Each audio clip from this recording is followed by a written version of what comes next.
Bom dia, tá começando mais um episódio da Lolere, seu podcast jurídico direto, prático e sem juridiquês. Eu sou o Victor e no episódio de hoje o STJ discute os limites entre liberdade de expressão, homofobia e dano moral em um caso envolvendo um ex-policial. Também vamos ao Rio de Janeiro, onde o júri do caso Henry chegou ao 8º dia e se tornou o mais longo do estado. Já em São Paulo, uma operação mira suspeitas de fraude em contrato milionário de Wi-Fi gratuito com a prefeitura. E claro, teremos a coluna do LL Insights, e a inadimplência entra no centro dessa conversa. 82,8 milhões de pessoas com dívidas ativas e o impacto disso para as empresas que precisam recuperar crédito. Muito bem, pessoal, vamos para mais uma terça-feira com aquele café quentinho pela manhã e as notícias ainda mais quentes. No final do episódio eu vou ler o comentário de vocês e agradecer cada um que comentou na edição passada. Mas bora pro episódio. Peguem um café, coloquem um fone e vamos entender como essas decisões estão movimentando o direito no Brasil e no mundo.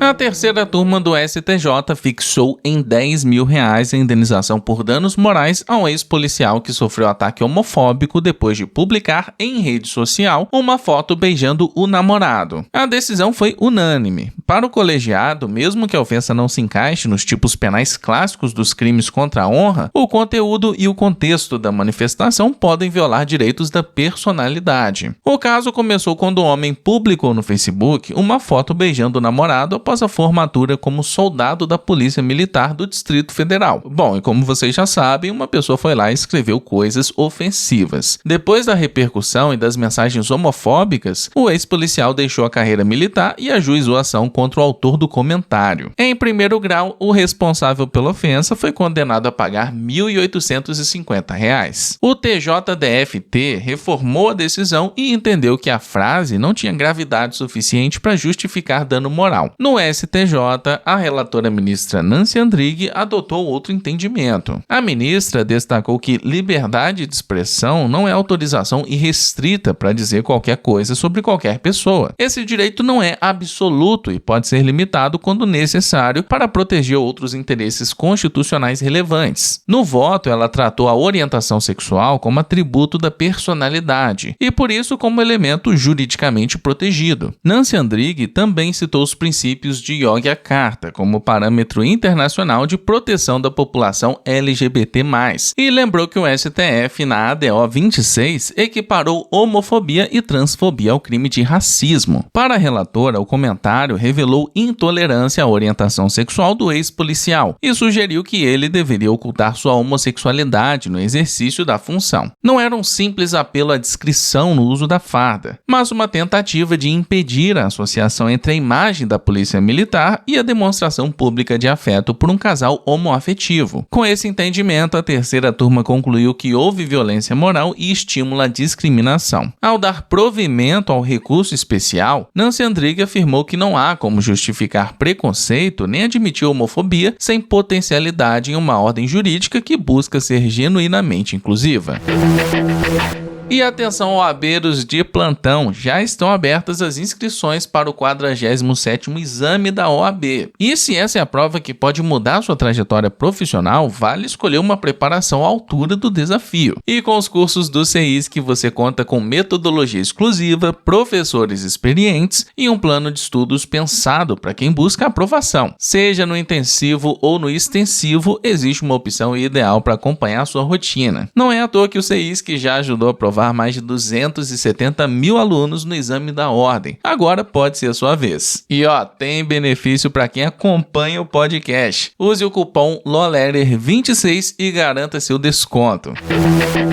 E vamos agora com o julgamento do caso Henry, que entrou no 8º dia seguido no 2º Tribunal do Júri do Rio de Janeiro e se tornou a sessão mais longa do Tribunal do Júri no estado, superando o julgamento da ex-deputada federal cassada Flor de Lis. No banco dos réus estão Jairo Souza Santos Júnior, o doutor Jairinho, e Monique Medeiros da Costa e Silva. O processo apura a morte de Henry Borel, filho de Monique, aos 4 anos em março de 2021. O Ministério Público acusa Jairinho, que era vereador e padrasto da criança, de ter agredido o menino. Monique é acusada de omissão. Nesta segunda-feira foi ouvido o perito Leonardo Uber, indicado pela defesa de Jairinho. Foi ele quem assinou o laudo cadavérico do Henry no IML e reafirmou aos jurados que a morte foi causada por hemorragia interna, resultada de lesão hepática por ação contundente. O perito também disse que esteve no apartamento onde Henry teria sido agredido e que na vistoria não encontrou nenhum móvel que pudesse ter causado a lesão fatal. Esse ponto dialoga diretamente com a primeira versão apresentada por Jairinho e Monique, de que a criança teria tropeçado e caído da cama. Ao longo do julgamento, foram ouvidas testemunhas do juízo, da acusação e das defesas. O pai de Henry, Leniel Borel, atuou como assistente da acusação e depôs contra o ex-casal. Também prestaram depoimento ex-namoradas de Jairinho, além da babá de Henry, que confirmou ter avisado Monique sobre suspeitas de agressões e afirmou que após a morte do menino, foi orientada por ela a apagar mensagens. A expectativa era encerrar a fase de testemunhas e reservar terça-feira para os interrogatórios dos réus. A defesa de Jairinho obteve liminar para que ele seja ouvido depois de Monique, sob o argumento de garantir a plenitude de defesa. As defesas devem se manifestar na quarta-feira, e a sentença é esperada entre quarta e quinta. O júri é presidido pela juíza Elizabeth Machado Louro. A decisão sobre condenação ou absolvição cabe aos 7 jurados, por voto sigiloso e maioria simples. Em caso de condenação, a dosimetria da pena fica com a magistrada.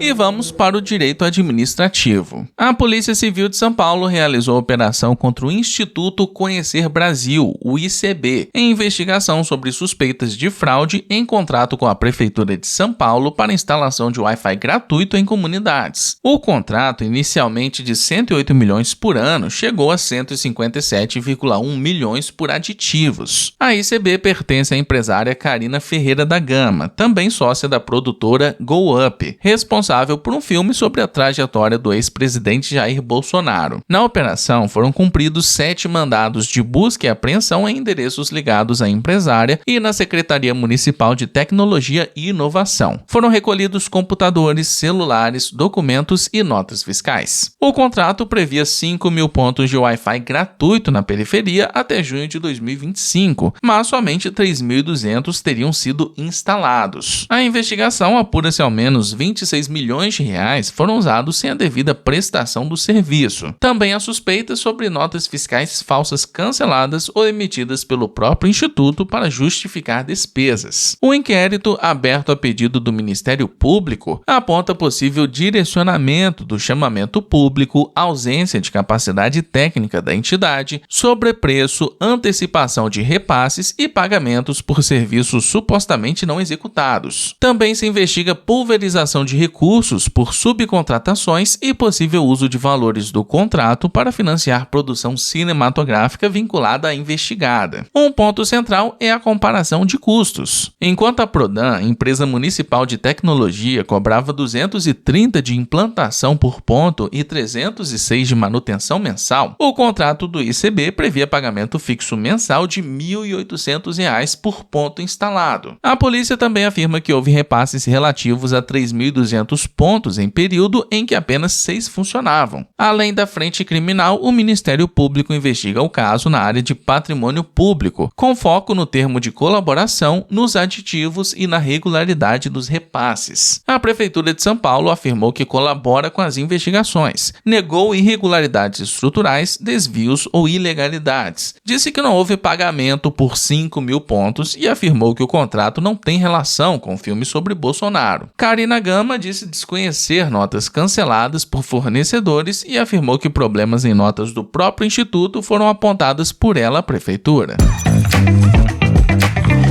E E vamos para a coluna do LL Insights, o espaço de análises do portal Lolerer. E a de hoje é assinada por Larissa Ferreira Alves, a advogada especialista em direito empresarial com atuação em recuperação de crédito, contratos e estruturação jurídica de negócios. Bom, o tema é a inadimplência no Brasil e o impacto disso para empresas que dependem de previsibilidade no caixa. Pelo mapa da inadimplência da Serasa, divulgado em maio de 2026, o país registrou 82,8 milhões de pessoas inadimplentes em março, quase metade da população adulta. São 338,2 milhões de dívidas ativas, somando 557 bilhões de reais. O erro de muitas empresas é tratar a inadimplência como fatalidade de mercado, quando ela é um risco jurídico e financeiro que precisa ser administrado com estratégia. O problema é que a busca por solução costuma vir tarde, quando o devedor desapareceu, a dívida prescreveu ou o patrimônio foi diluído. Nesse estágio, as ferramentas jurídicas ainda existem, mas a recuperação fica mais cara e menos provável. Entre os caminhos disponíveis estão a ação de cobrança, a execução de título extrajudicial, o protesto, a negativação dentro dos limites legais, a ação monitória quando há prova escrita da dívida e a desconsideração da personalidade jurídica quando a empresa é usada como escudo para não honrar compromissos. 43% dos inadimplentes em cartão de crédito estão nessa situação há mais de 2 anos. No cheque especial são 36%. E dívida antiga, como lembra a coluna, é sempre mais difícil de recuperar. Por isso, recuperação de crédito não começa só na cobrança. Começa na origem da relação comercial, com contratos bem estruturados, a análise prévia do devedor, a avaliação de patrimônio, situação fiscal e viabilidade real de recuperação. Quando a negociação extrajudicial se esgota, o processo judicial precisa considerar prazos prescricionais e movimentações patrimoniais que possam dificultar a satisfação da dívida. O ponto central da coluna da Larissa é o seguinte: empresa que ainda não tem uma política clara de recuperação de crédito precisa estruturar isso antes que o prejuízo esteja consolidado. Bom, pessoal, e esse foi apenas um pequeno recorte da coluna da Larissa. A coluna está bem mais completa lá no nosso portal e se você tivesse interessado pelo trabalho dela, vai estar lá o Instagram dela também, fontes e tudo mais. E como vocês sabem, qualquer um pode escrever para a nossa coluna do LL Insights. Então, se você é um advogado que tem uma leitura própria sobre o que está acontecendo no direito, envie sua análise ou tese pelo link na descrição. Não fica de fora dessa, hein? Eu quero ouvinte do podcast escrevendo coluna lá pro LL Insights. Me avisa aqui nos comentários que eu vou trazer pro podcast.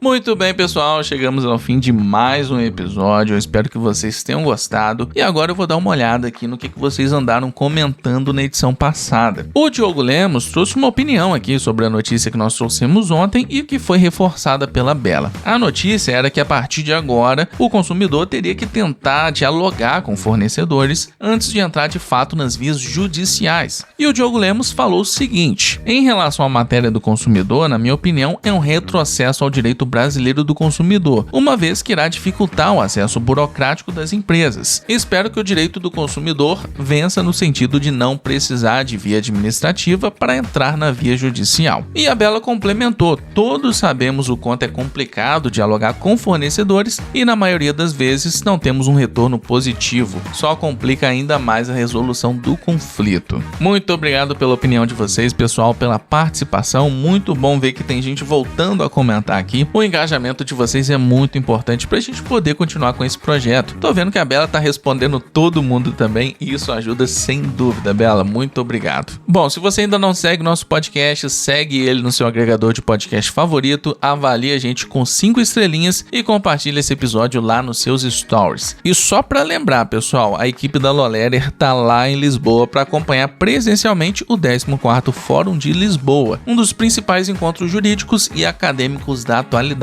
Então segue a gente lá no perfil @LolererEventos para você acompanhar toda essa cobertura em primeira mão. Aproveita também para se inscrever na nossa newsletter jurídica, ela é gratuita e o link está aqui na descrição. Muito obrigado por me acompanhar até aqui e até amanhã.